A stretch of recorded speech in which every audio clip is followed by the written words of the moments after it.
Hi, my name is Miss Waselko, and today we are going to read a story called The Pout Pout Fish Cleans Up the Ocean by Deborah Dyson, pictures by Dan Hanna. How many of you have been to the ocean? Well, this book is going to tell us how to keep the ocean clean. Let's get started.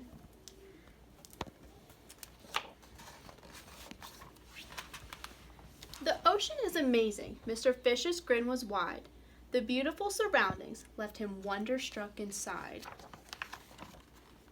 His head was full of happy, and his heart was full of awe, but his smile sank away when he turned around and saw. What do you think he saw?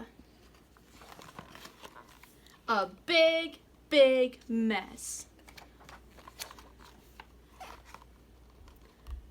Whatever could it be, but he couldn't really tell, so he talked with a friend who had noticed it as well. There's a problem that needs solving, and I don't know what to do. But I'm going to find some answers. Would you like to join me too? Absolutely, said Miss Shimmer, as she grabbed a few supplies. They traveled to the mystery mess and see with their own eyes. Swimming off, they were enchanted by the ocean big and bright, but looming in the distance was that dark, dismal sight. A big, big mess. What's it made of? They both wondered. And they pondered this out loud. Around them others gathered in a small but growing crowd. There's a problem that needs solving, and we don't know what to do, but we're going to find some answers. Would you like to join us too? Count us in, said Mr. Seahorse, and he powered up his rig. Enthusiasm bubbled. Yes, the group was getting big. They jetted through the ocean in a peaceful sort of bliss, but the thing that stretched before them was impossible to miss. A big, big mess. Who will fix it? Fish were asking, hoping someone else would know. There was lots of conversation as they traveled with the flow. There's a problem that needs solving, and we don't know what to do, but we're going to find some answers. Would you like to join us too? All as one, said Mrs. Squid. As she swished away some junk, the group continued forward toward the nearing pile of gunk.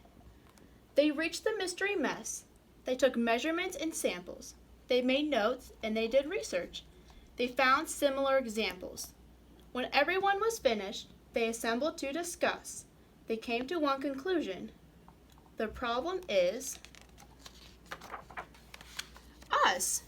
We made the big, big mess. They froze in disbelief. Then they all began to shout, feeling troubled and uneasy, and some began to pout.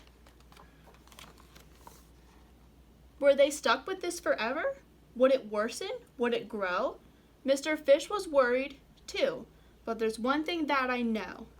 It's awful that we caused it, but this bad news can be good, for it means that we can solve it, if we all agree we should. Silence filled the ocean. Their future was at stake. It was a moment of decision, but which one would they make? A big, big yes! We can do it, they exclaimed. Positively, yes and yup. So they all pitched in together, and they cleaned the ocean up. They gathered up the garbage with the help of everyone. They worked hard to fix and remedy the damage that they'd done. Then they talked about new habits, how to travel with less trace, and reduce their use of plastic and put trash into its right place. Problems have solutions, so we learn what we can do. Together we're the answer. So how can we help clean up the environment? Do you have any ideas? Would you like to join us too? The end.